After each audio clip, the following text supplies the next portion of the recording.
Costituzione al Comune di Cammarata dell'ATS del gruppo operativo Nuovi Orizzonti per la lana ovina. Gaetano Ravanà.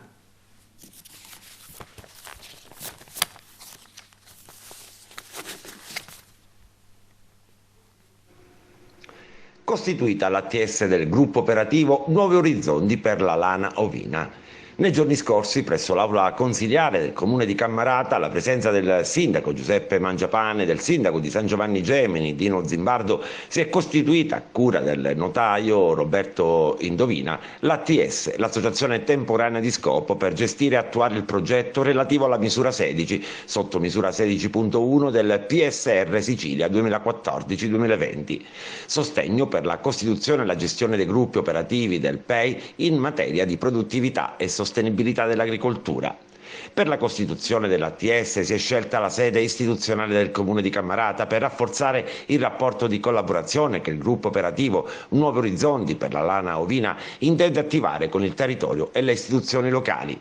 Il progetto, dall'acronimo GUL Resource, si propone di esplorare la possibilità di convertire la lana tramite processi termici in biocar e testarne l'utilizzo come ammendante dei suoli. Si intende sviluppare l'ipotesi in positivo che la lana può rappresentare una risorsa e non un rifiuto speciale, a cui corrisponderebbe un ulteriore costo a carico delle aziende ovinicole siciliane. Il biocar è la reinterpretazione sintetica del materiale carbonioso che le popolazioni amazzoniche impiegavano per rendere fertile il suolo della foresta. Viene prodotto attraverso un processo di pirolisi nel quale le biomasse vegetali vengono riscaldate in una condizione di deficit di ossigeno.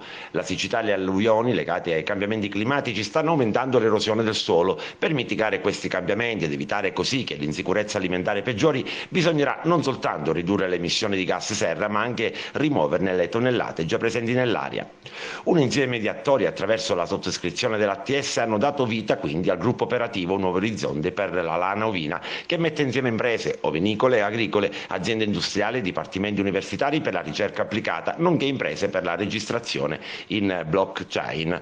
Ne fanno parte la rete ovinicoltori siciliani, impresa capofila con funzione di coordinamento, la project manager del presidente Sebastiano Tosto, aziende agricole e zootecniche, fornitrici della materia prima, l'azienda produttrice del prototipo industriale della Tatano SNC di Cammarata, la EZ Lab SRL con sede a Pachino, PMI innovativa e partner high tech per la registrazione in blockchain, organismo tecnico scientifico detentore dell'innovazione, consorzio interuniversitario per la scienza e tecnologia dei materiali, unità operativa di Palermo, con la coordinatrice la professoressa Delia Francesca Chillura Martino e la consulenza dell'innovation broker Simone Sangiorgi.